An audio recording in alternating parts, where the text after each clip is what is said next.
We're coming up to the top of the hour, so I'd like to welcome everyone who's just joined in to our 10 strategies for social customer service webinar, which I think is very much of the moment right now. And just like to make the introductions to you.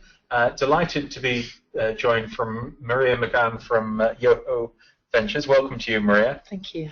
This is your second webinar with us, and I think I first came across you about 3 or 4 years ago when you were at customer service at Spotify, which I thought was fascinating. You joined one of our live chat sessions. Yes, that's right. We set up all of their customer service provision for them. Yeah. And you're going to be looking at a number of strategies of how to improve social customer service. I'll take personal lessons rather than strategies.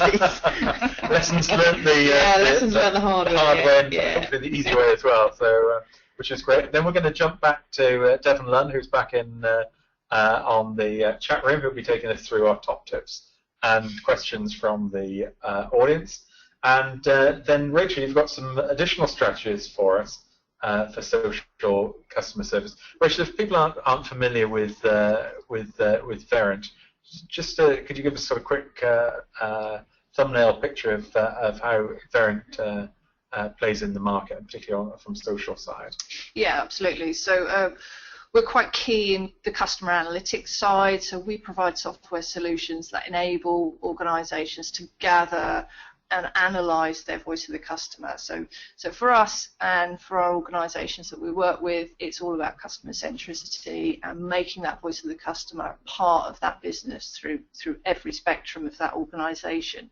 So what I do is from the software solutions that we supply across speech, text, and feedback survey management, I look at the foundation strategy behind that, not only just to make sure that those projects are a success that we work with, but also to make sure that their long-term goals are met strategically. So it's not just about, today we want to put in speech analytics because we have this issue. Mm-hmm. It's actually what's your long-term roadmap with your customer, and how does this fit into that? So it's much more of an ecosystem that I work with.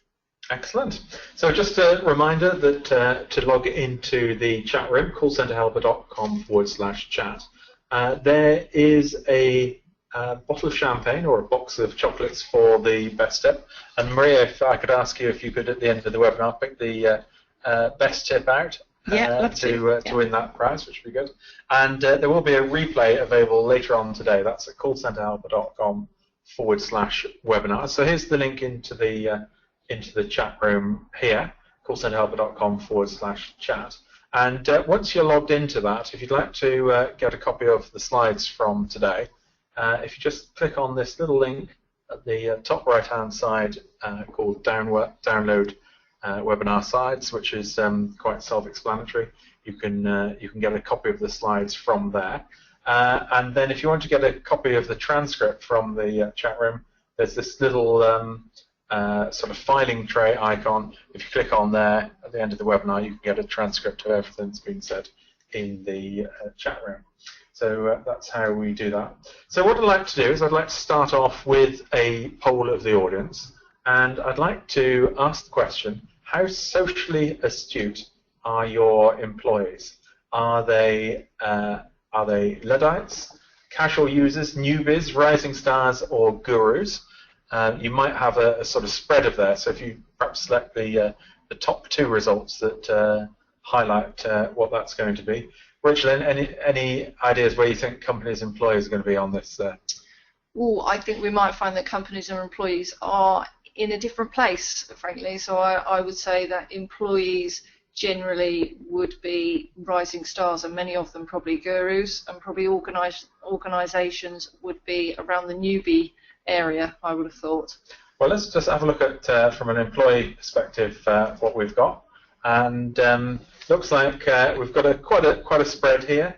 The highest number of employees you've got are rising stars. 23% are gurus, 32% are sort of newbies to it, and 41% casual users. So that's quite a spread there. Now, what I'd like to do is I'd like to drill down a bit further on that. I'd like to ask the question: which is how socially astute is your company? So if just like to, there's only one answer allowed here. So is your company socially, from its customer service perspective, a Luddite, a casual user, a newbie, a rising star, or a guru? And it'd be interesting to see on this. I'll just wait for a couple more of the votes to come through. So let's have a look at the approach here. And it's fascinating. A bit of a different spread here. 17% describe their companies as Luddites, 21% casual users, 28 newbies, 31% rising stars, which is encouraging, and only 3% gurus. So, Rich, as you predicted, there's certainly a definite shift. The companies are not as good as the employees working there. Maria, is this surprise you? Is this disappointing? It's unsurprising, and always disappointing, because you'd like to think that an organisation can be kind of enabling its employees to improve in their technological skills, not holding them back really. But yeah. Well, it sounds like the encouraging news is it sounds like you've got all of the skills you need to make this significantly better. Yeah, it's an opportunity. So I guess our role is sort of helping you give some pointers, and Maria's going to be coming on in a short while to some of the lessons that people have learnt the hard way. But what I'd just like to do now is just on doing a little bit of background research. I'd just like to get you to log into the chat room, and I'd like to ask this question of you. And in one or two words, which social media channel is most relevant for your company? Is it, for instance, something like Facebook, Twitter, Trustpilot, or something along that line? So if just in one or two words, type into the chat room for your company, what do you think is the most relevant social media company? Brenda says it's Facebook. Jenny says it's Facebook. Jackie says it's Facebook, as does Anna. Sean says it's Twitter. Michael says Facebook. Rob, LinkedIn and Twitter. Derek says Facebook. Matthew, Facebook and Twitter. Mike says Facebook is by far the #1 channel here. Surprising, there's not as much Twitter as I would have thought. Facebook and Twitter, says Mike. Dean says all three of these. Coral says it's Twitter. Eric is the first one who said Trustpilot, which is certainly going up in the ratings. Glenn says it's Facebook. Layla says it's Facebook. Ari says it's WhatsApp. So there's more Facebook in there than I would have ever thought. You're grinning like you already knew the answer to that one. I mean, I'm not surprised. It's just so ubiquitous, Facebook, and if you want to reach your customers, or if your customers want to reach you, it's probably the most easy channel to do. There's also so many integrations. So so many people are using Facebook as their default login now to other applications. So it feels like as a digital identity, actually, for consumers and for companies, it feels like a very natural digital identity for and social identity for those people. And Rachel, there's only one company there using Trustpilot, which is the sort of the company review side. That surprised me, because do you think people are not aware of what's being said about them on Trustpilot, or? Yeah, I think Trustpilot actually has a bit to do in terms of awareness, and it's probably one of the rising stars, I would say, in terms of social media channels, and I think people will really get to grips with it, but there's a maturity that we haven't gone through over here yet that they've already gone through in other countries, like in the US, for example.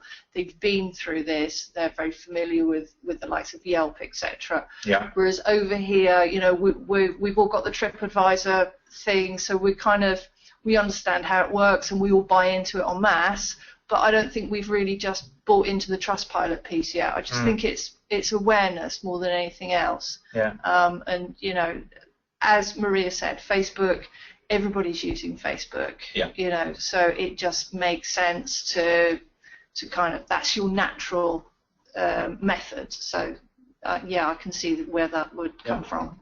So quite a range of opinions there. So now it's time to hand it across to Maria, and who can take us through some of the thoughts about some of the strategies that we should be doing.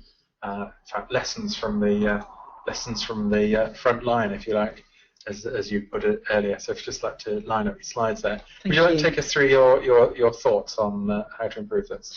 Yeah, thanks, John T. I think when I started out thinking about what to say, and because there's so much to say around the social customer service space at the moment, I remembered a piece of work that we did with the Economist Insight Unit a couple of years ago, and they'd done a really in-depth piece of research with business leaders, and one of their key conclusions was that customer service is a mega trend in their view, and with service expected by business leaders to be the biggest competitive advantage by 2020. I'd argue that's probably happening a little bit earlier than that now.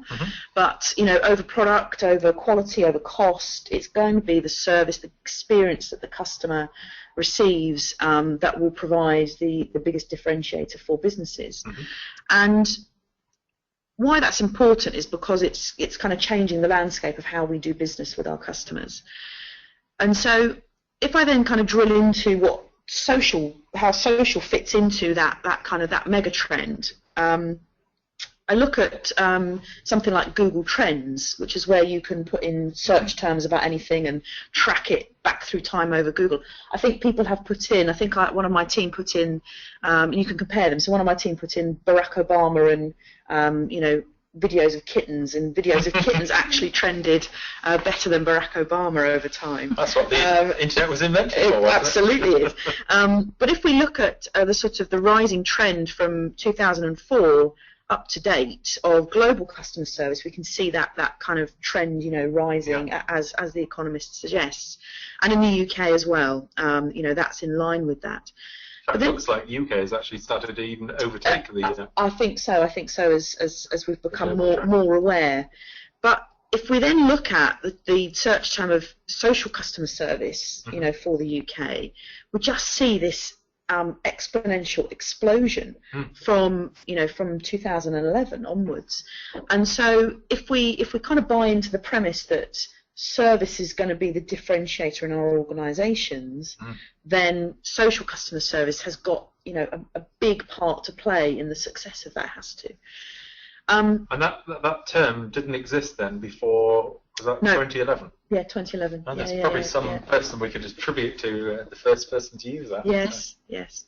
But if I think about where most organisations are that we talk to and that we do work for, we end up with quite a linear, broadcast out of messages using traditional and social channels, and then receiving messages in from customers and feedback from customers.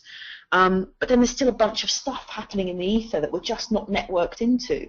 And so that, if we're going to make social a kind of a big part in our service strategies, we absolutely have to get networked into our customers and also those influencers and tastemakers that influence our customers as well. So I then started to try and think about, well, what are the lessons that I've learned over time? And I started out in social customer service back in 2008. So Hootsuite hadn't been invented. Oh, wow. We kind of set up a Twitter handle at ASOS and a Facebook page, and our Facebook kept getting shut down because Facebook thought we were trying to spam all these people that we were actually just responding to, and it was kind of real kind of in a corner of a room, kind of feeling quite alone. We were the first retailer to do social customer service. So I've taken many lessons over the years in helping other companies do this, and the first lesson that I'd always go back to is, what are the problems, what are the actual business or customer problems that you're trying to solve through social? Don't just set up a Facebook page because you think it's the right thing to do. Actually be clear on the problems that you are trying to solve.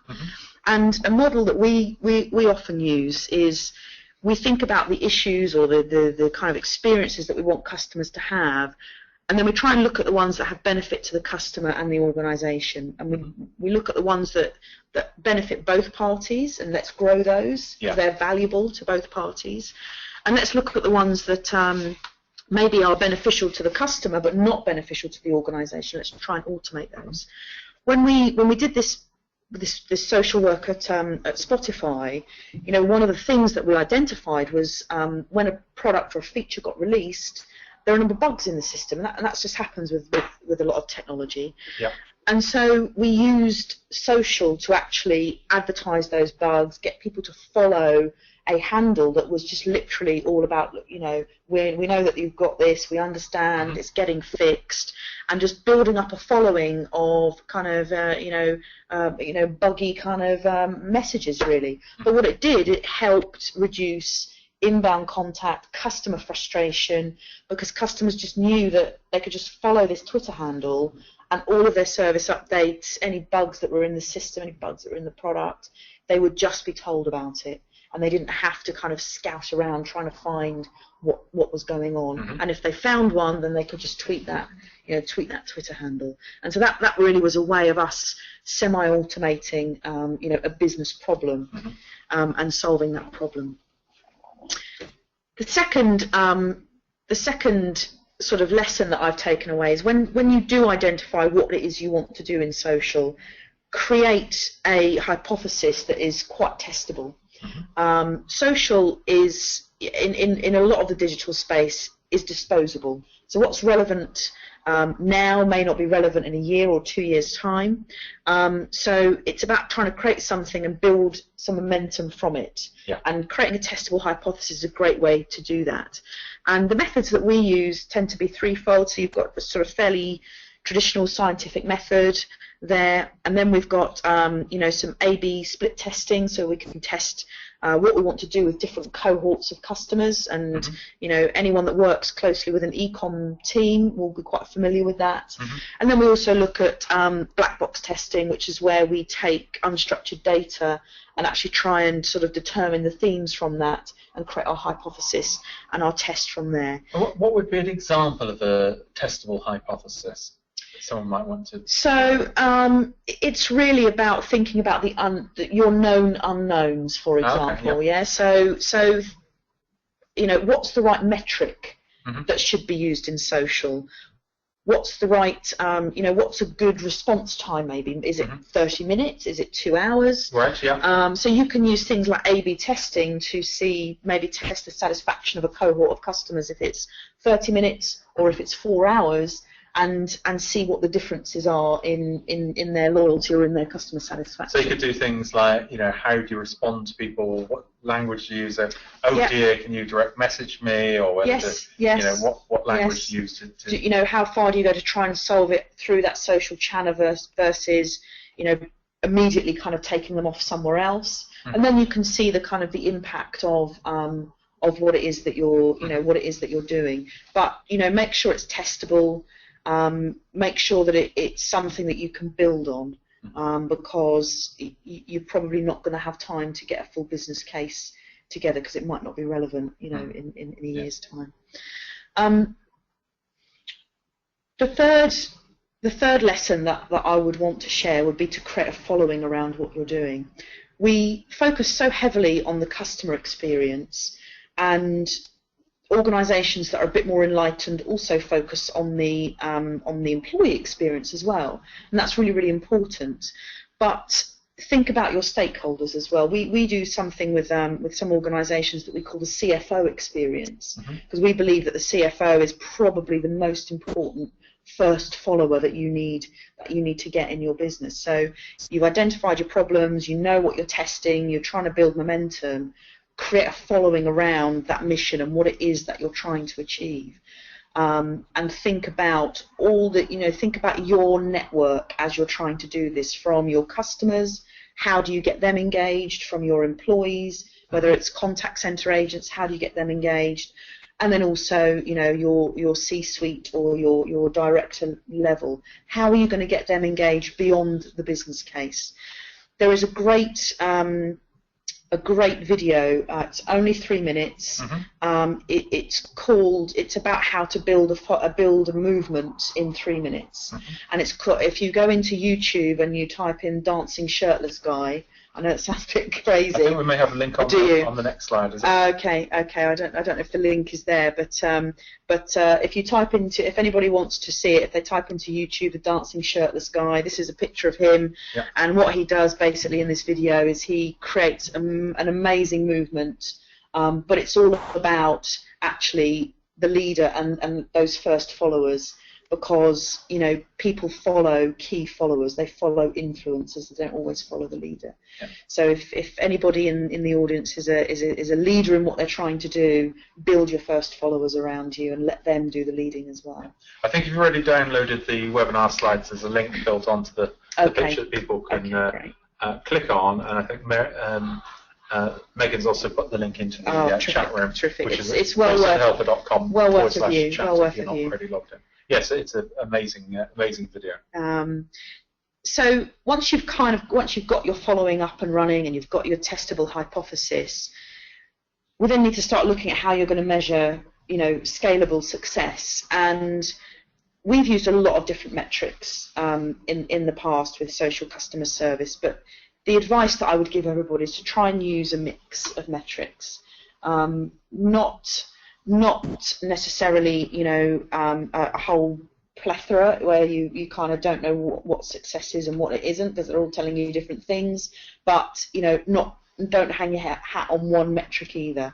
So try and use a sort of a mix of sensible metrics. And I think, Jonty, we've got a poll here, haven't we, that you want the audience to. Yeah, we've just got a question to ask of you, which is, what KPIs do you use to measure social customer success? If you'd like to pick your top answers on this. Is it net promoter? Is it response time? Is it closure rate? Customer satisfaction? Escalations? So just like to vote on which ones you think are the most appropriate measurements for customer success. So Rachel, any ideas which ones you think are going to come up top? I would say response time is quite popular at the moment. Most organisations have more than one metric, so they might have started with net promoter to understand brand loyalty, and then they start to think more operationally or sometimes more transactionally about it, and they want to know how easy they are to do business, and I think response time works quite well for that whole thing. Okay, well, let's share the results. Indeed, response time, 75% of the audience were on response time, 58% customer satisfaction, only 25% net promoter, 70% closure rate, and only 8% on escalations. I always get a bit saddened on response time, Maria, because I often feel that's sort of more of a hygiene factor rather than a it's like going to a restaurant and saying, do you have a food safety certificate? That's kind of what you'd expect, and all the other bit. What's your take on that? Well, it absolutely is hygiene, and I guess it's about whether organisations should pat themselves on the back for doing something that is sort of hygiene, or whether it's just kind of there to make sure that it doesn't break. Really, there's a Japanese academic called Noriaki Kano. And he developed the Kano model, which is effectively around the concept of hygiene factors versus delight factors. So the idea being that if you know what your hygiene factors are, they're not going to improve the satisfaction of your customers, but they will reduce if they're not there. Versus the delight factors, which won't lessen satisfaction if they're not there, but they will experience a surge in satisfaction if they are there. And the interesting thing about that, of course, is that what starts out as delight and wow factor will eventually end up becoming hygiene and becoming part of the expectation. Response time, I think it's critical to measure, because it's the absence of it is damaging. But perhaps let's not congratulate ourselves if we get it right. Indeed. Well, if you'd like to pass the baton back to you, Maria, and if you'd like to take us through your thoughts on success metrics.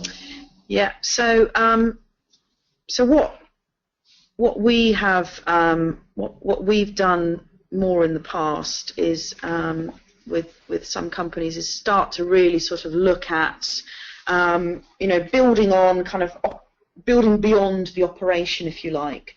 So, and what we use is a kind of market versus social relationship metric. So we believe that there are market components that that make up the kind of brand economy.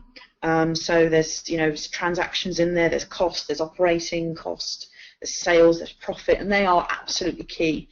But we also believe in our business in a social economy as well. So we believe, for example, that trust has value. If we think about all those people that are, trusted on YouTube, that has an economic value to a business if you can harness that knowledge.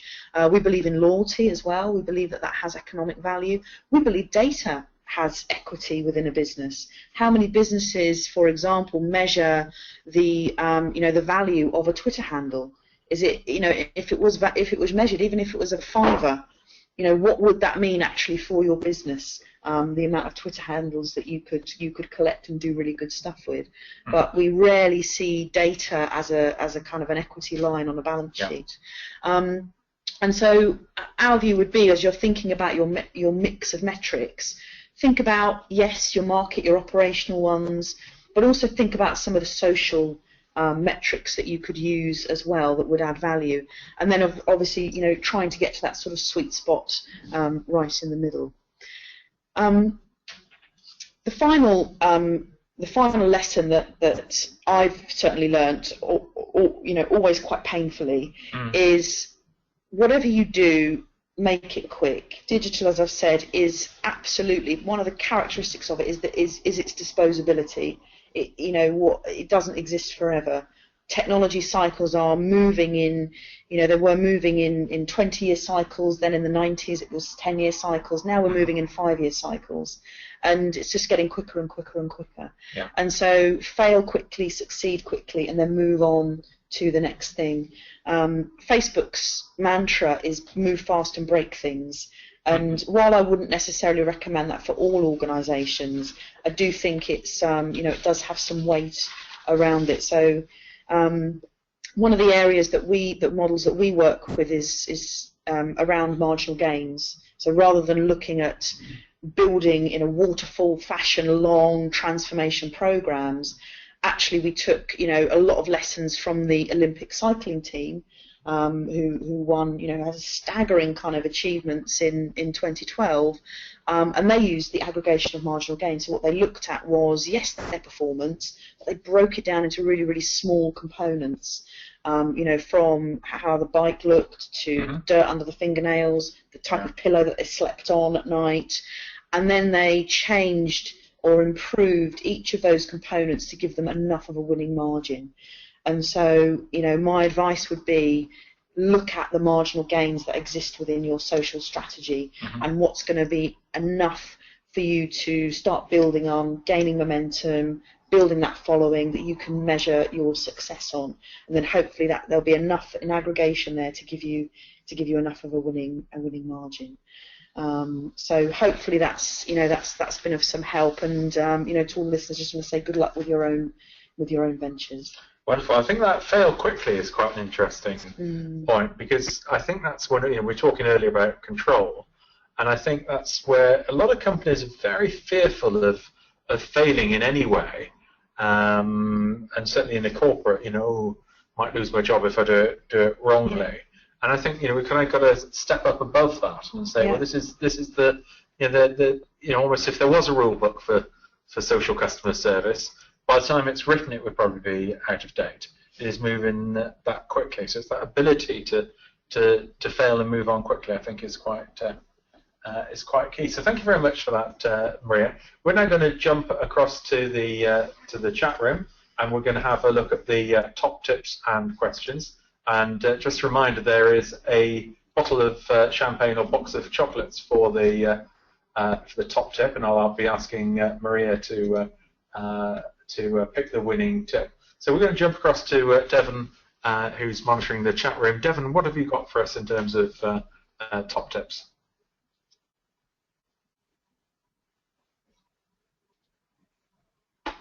Hello, John T. Can you pass the screen to Megan's computer instead? We've had some technical problems. Okay, I'll pass the screen across.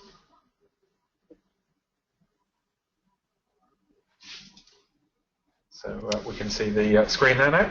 Okay, so our first tip today says that I work for a housing association and our tenants use Twitter more than Facebook, so we have adapted to this. We have an opinion in from Eric that says, we're an online shop in a way, so using Trustpilot makes sense to us. Matthew says, start at basic social metrics to gain senior management understanding and then build upon to reveal deeper insights. Maria, what do you think of this one? Yeah, I think that's really important. In those basics, just starting to listen to what's going on and what customers are saying out there is a great way to start for anybody that hasn't got anything at the moment.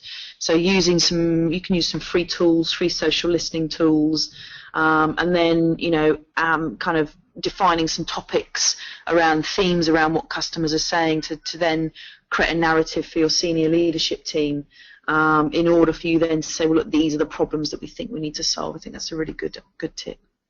Brilliant, thank you for that. Coral says, we have ensured that all tweets are picked up as soon as possible and kept in regular contact with the customer. Customers use Twitter due to the speed of accessing it, so they should receive the same response. Rachel, do you agree with this? Yeah, absolutely. And this is still one of my biggest challenges, really, with organisations, is to make sure that they have enough coverage across their social media so that they can respond quickly, remembering that often social media can be an escalation point, so that if a customer is complaining, for example, they've likely tried other channels first, and so they'll move on to social media because they want a faster response. So the challenge with an organisation is to make sure that they've got the coverage to get back quickly, but also having that right skill set so that they give the right answer.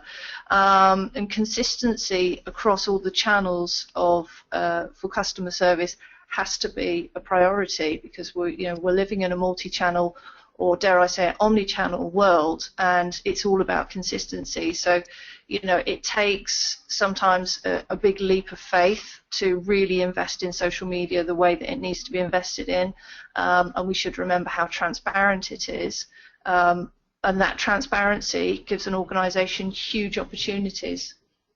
Excellent, thank you for that. Rob says, in the lettings world, Twitter is a major player. I would highly recommend recruiting a dedicated resource to manage this and ensure your daily feeds rank highly on search engines.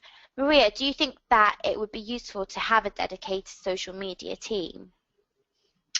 I think it really depends on your organisation. It's whether you want social integrated into your organisation, or whether you want to actually kind of keep it as a silo.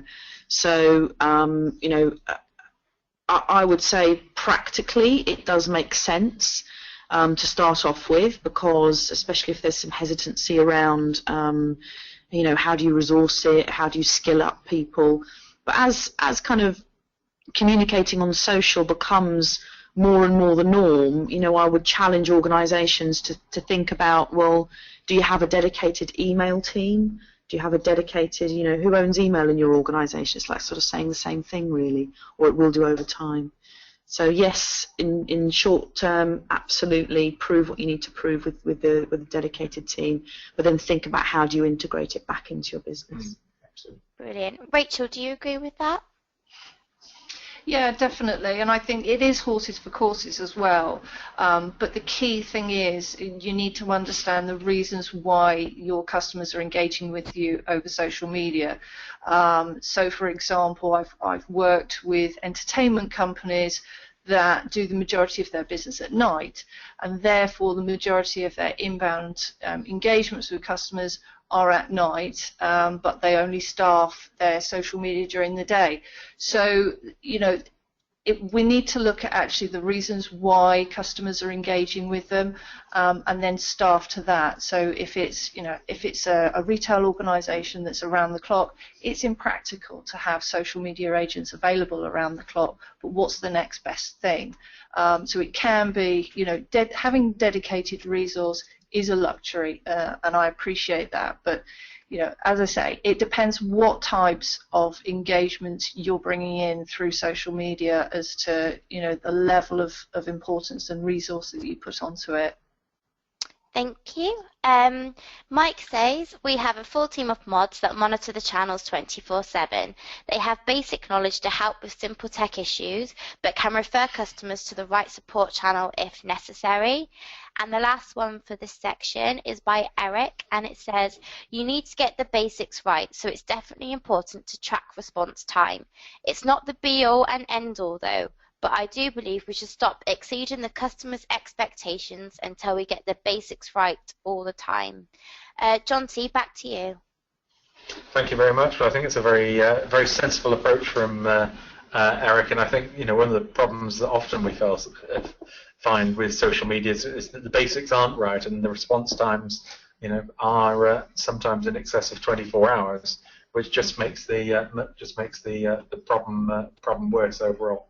So what we're going to do is we're going to jump back now. We're just going to run a quick poll before we have a look at Rachel's tips, and just want to have a drill down into some of the technology overall, and like to ask the question of you of what technology do you use for social media. So are you using and you can select all that apply, using a selection of free internet tools that you found over the internet? Do you have a single internet queue across all channels? Do you have a knowledge base that feeds into your social media? Do you use data analytics or sentiment analysis to identify some of the words that people are using? And do you have some sort of customer feedback solution on there? So just like to vote on there. Rachel, any ideas of which of these do you think are going to be most popular? Well, I guess there's a bit of a maturity curve in terms of technology. So many organisations will start off with free internet tools. You would hope that the agents that are managing the social media would have access to existing systems like knowledge base, like case management or CRM systems, for example, so they would have the benefit of those. Although that's not always the case, though those aren't always opened up to social media agents. But certainly having a good knowledge base should be key, I would say. Okay, well, let's have a look. It looks like the largest one is the voice of the customer type program, and 50% of people are closing the loop, it looks, which is a good thing. Free internet tools, as I would expect, probably not as dominant now as it was probably 12 months ago. That was about 80% mark, so it looks like we're getting some more maturity in there. 29% now have a knowledge base. 24% a single customer queue across all channels. And really starting to cross the chasm now is data analytics. I've been excited about this technology been talking about it for the last 5 years, and it's been sort of quite a lonely job explaining how valuable it's become. It's encouraging to see that a quarter of our audience now are using some form of analytics to benefit. So I think that's a good point now to hand the baton across to Rachel, who's going to take us through some of the strategies you think are appropriate for social customer service, and also some of the technology that may help. Rachel. Thanks, John T. Okay, so let's have a look at some of the top tips, some of the challenges that I've certainly been working with over the last 2 or 3 years. And one thing that I would say about these is there is generally a maturity cycle that we go through with all new channels, and we're still in that maturity cycle now. We're starting to gather momentum in terms of the types of tools that we're using, but more importantly, strategically, social media is becoming or having a bigger part to play within an organisation. So I thought the best place to start really would be to have a look at that maturity model. So And I break it down into 4 key areas. So most organisations start off with quite an ad hoc approach to social media, or they certainly have done over the last few years. And that's usually a very responsive service. Then once they get used to being, you know, fairly responsive, answering customer engagements, usually customer complaints is the first thing that gets the momentum going.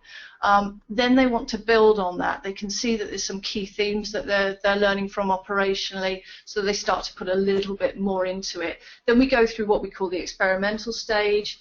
We're starting to experiment with giving it wider employee coverage often, and more training, but it's still quite responsive in terms of strategy. The third stage on from this is when we do start to build in this strategy. So social media becomes a part of the voice of the customer strategy within an organisation. And that's when it really starts to get a voice within the organisation.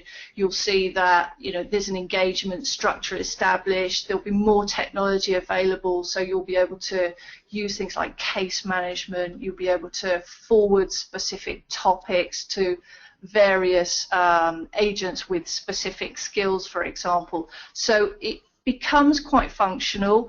It's still tactical on a day-to-day basis. It's still a little bit responsive, but we are becoming more strategic in the way that we're managing it.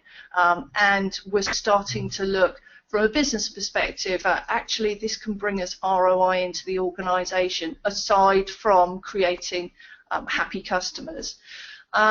And from there, it's a fairly big leap, and very few people have made it yet, but we're all talking about it, and that's when it becomes transformational in your organisation. So that's when all of those customer engagements are being analysed. We understand what the sentiment is. We understand what the biggest topics are that our customers are talking about. We're able to tag that and aggregate it. But once we've done that, all that information is passed through the organisation so that we can make business decisions on it. So the transformational piece is kind of the nirvana where we all want to get to. And I would say, and you're going to ask me in a minute, John T, I bet, where do you think everybody is right now? Most of the organisations that I work with are somewhere between experimental and functional. And at best halfway through functional. There's 1 or 2 that are moving into the transformational that have significant voice of customer programs that they've slotted this into at an early stage, but we've a way to go yet. So good news for me, means I'm going to be doing things like this for quite a while to come, hopefully. Wonderful. So what I'm going to look at, I've picked out some key topics that I seem to talk about and our challenges with my customers day in, day out. And the first one is about social media. So what is social media to your organisation? Then I'm going to look at what channels. We've talked about this a little bit already, so I'm going to expand on that a little bit, talk about what channels suit your organisation, and then what's the backdrop of your service delivery. So who's actually giving this social media customer service, and how is that blending within your organisation? And then finally, I'm going to end up with my favourite topic, and something that I will bring into every conversation that I can, and that's about transparency, which obviously then leads to trust and engagement. So let's kick off then a little bit about social media to your organisation. And this kind of moves back a little bit to the maturity model. And it's really, customer service has evolved. Social media is becoming a bigger part of the customer experience and customer service mix within organisations. But how much voice has it got within your business today? And that's the starting point. And usually, you know, there's a lot of noise, and there's initially there can be quite a negative tone within an organisation, as social media is something that we have to manage. We have to do it because our competitors are doing it, and it's almost like it's a bit of a pain to begin with. It's a mountain to climb, but it's important to understand actually from the outset, what does this mean to our organisation? What's the potential of social media? And if we put more effort into it, will we get more out of it? So it really depends on, you know, what your plans are, what's your strategy as an overall business. And then things like, do we have the right tools for it? So you don't need to spend masses of money day one. There are some free tools that can start you off. You can look at aggregators, for example. So that's typically a good place to start, but also make sure that agents that you've got working on social media have the access to as much information as possible. So as I said earlier, those knowledge banks, those case management systems, CRM systems, because what we want to do is provide not just a consistent service, but a meaningful, personalized service over social media, just as you would want to within a contact center. So there's no reason why those agents that are managing these engagements don't have all the access to those systems that a contact center agent would. And then making sure that it's trackable going forward. So if you've got key followers, identifying who those followers are, because there's typically an 80-20 rule where 80% of your engagement comes from 20% of those followers. It's important that you know who those top followers are, because, as Maria said earlier, those top followers can be leaders for your organizations, and it might serve you well to get to know those as individuals as well. The second piece we talked about a little bit, channels suiting your organization. And we looked at a few. We looked at Facebook. Obviously, that's got over 1 billion users worldwide. So that's going to be really important. It's important from kids to housewives to older people. If you've got a smartphone, you've got a Facebook app on it, and you've got other apps that link into that Facebook app that are users' authentication. So Facebook is always going to be a key one, I think, that people will use and feel comfortable to have engagements over. Twitter is still, it's a poor relation in some ways, simply because it's got that 140 character limit, which if I want to rant on social media, 140 characters ain't enough, and I think a lot of people will feel the same. So I feel less inclined to engage in a conversation over Twitter than perhaps I would be with Facebook. And I think that has some bearing on the popularity of those. And then in addition to that, something we haven't talked about an awful lot, communities, panels. Panels can be tremendous. If you understand who those key followers are, invite them to panels as well, and really you can have some great conversations then, and they'll become your influencers. Review sites we've talked about a little bit, and then Pinterest and Instagram, and those are really dependent on your business model. What's your organization looking to get out of social media adds to the value of those, but there's a huge mix. But I would say from day one, just pick a couple, and if you don't have resources, just pick one, because your customers will find you. Service delivery backdrop. So yeah, this is an interesting one, and it's often one that's it comes secondary to actually getting a site set up very often. So when we think about who is actually delivering this customer service across the social media piece, and I started off with how important is social media going to be within your strategy. So once you know that, then okay, so this is whether it's a dedicated resource, where that resource is coming from. Is this going to be a multi-skilled agent in a contact center, for example, that has a period of her day where she covers social media? So if that's the case, just understand up front and build that into your strategy, that actually this is what we're going to do today, but as it grows, we will have a dedicated team, we will have dedicated individuals for certain topics within that team as well, so that it can be a proper channel in itself, because social media is not going to go away, and it is going to be able to replace some of that contact center traffic because of the convenience of social media. And if I think about myself, I really don't like phoning in contact centers very much, and if I can have a quick engagement over social media, then I'm a happy bunny, and I feel like I've actually served myself, even though somebody else has given me an answer.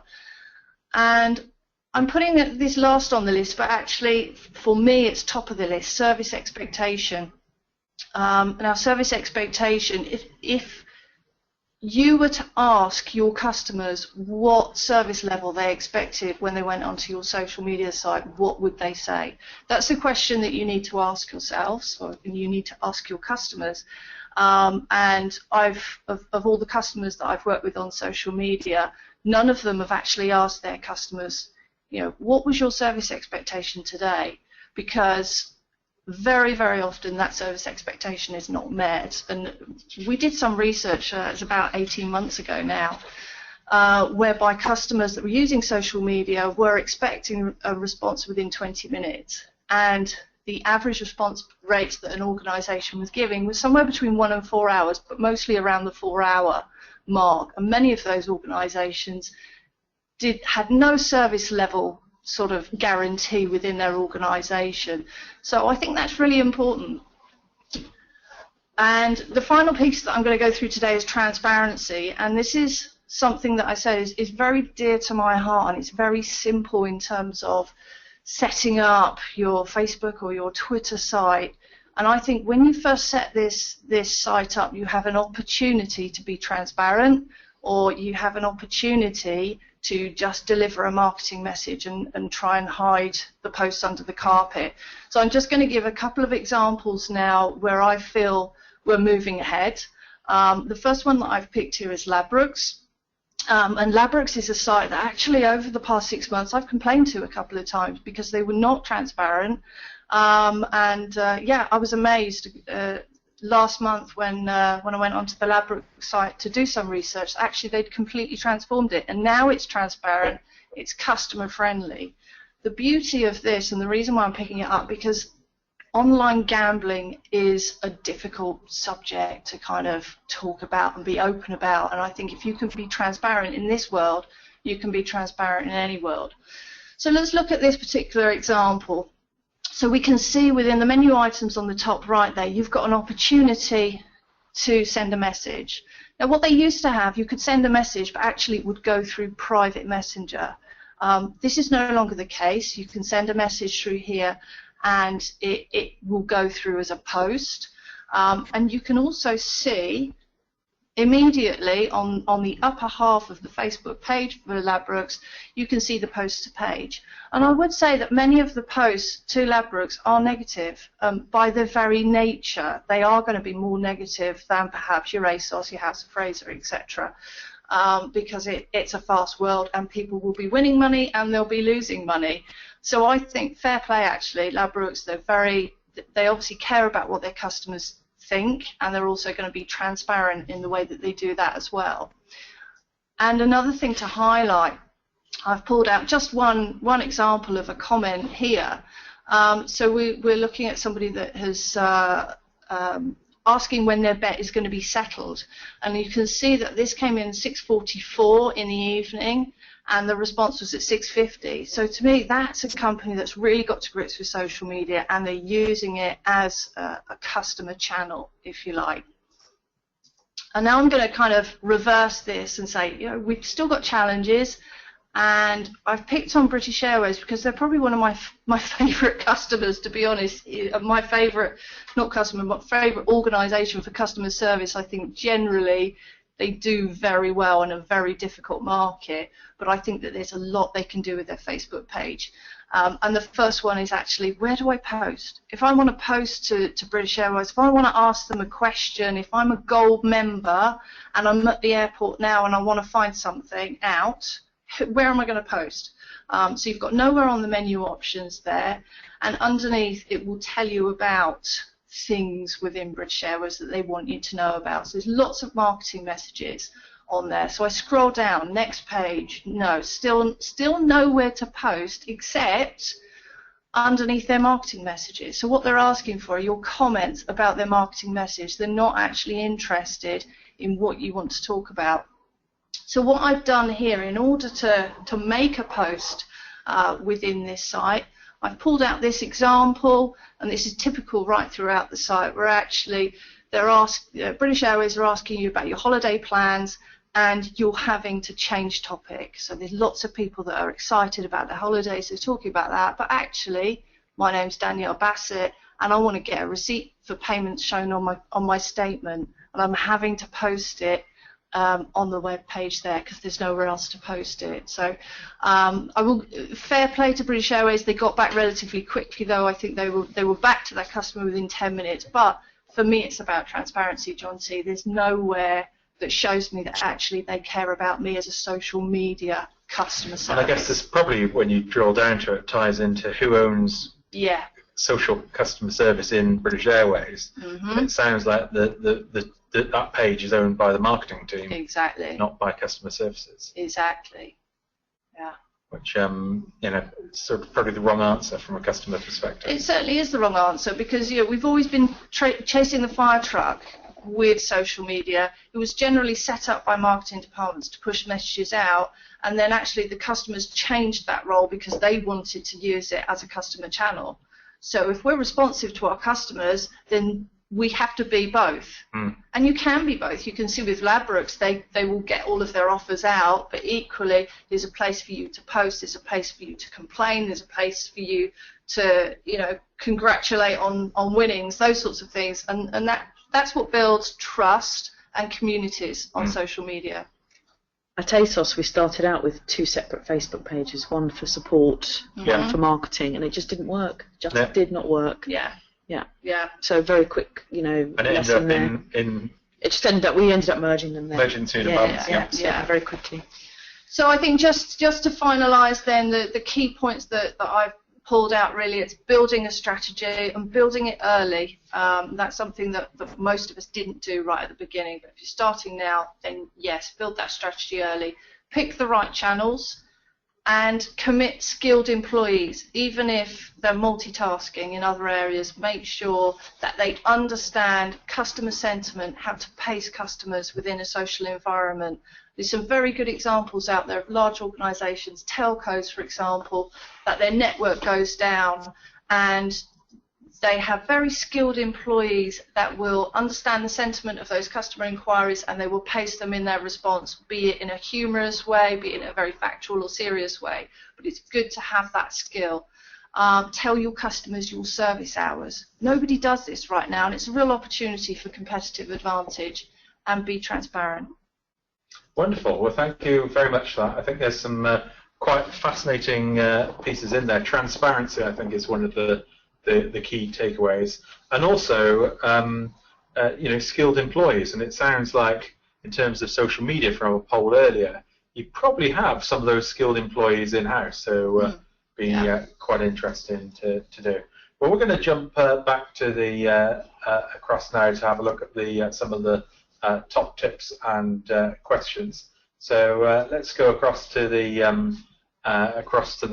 chat room. And what have you got? What tips and opinions do you have for us? Okay, so we've got an opinion in from Coral that says, I think response time is really important. Even if you cannot 100% resolve the inquiry, you can acknowledge it within 24 hours and keep the customer informed throughout. Rob says, Google are now rating your company website rankings from your social media feeds. It's really important to make frequent news releases daily. Cheryl says, currently we have only a selected team that would deal with social media, but we are training our customer team so that everyone will be able to respond. We have a question in from Eric, which says, which specific skills would you be looking for in a social care agent, which you may not necessarily look for in a chat, phone or email agent? Maria, do you have any advice for Eric? So one of the tests that we used to give agents was if they could sort of nail a message in 140 characters. So it's really important in social that the tone is really important. So they've got to have a really good way of being able to articulate a message, but also be able to do it really succinctly as well. Because especially with people looking on a mobile device now, there just isn't it isn't the kind of really capacity for customers to look down a very long message. So yeah, so a great tone and great articulation in a succinct way.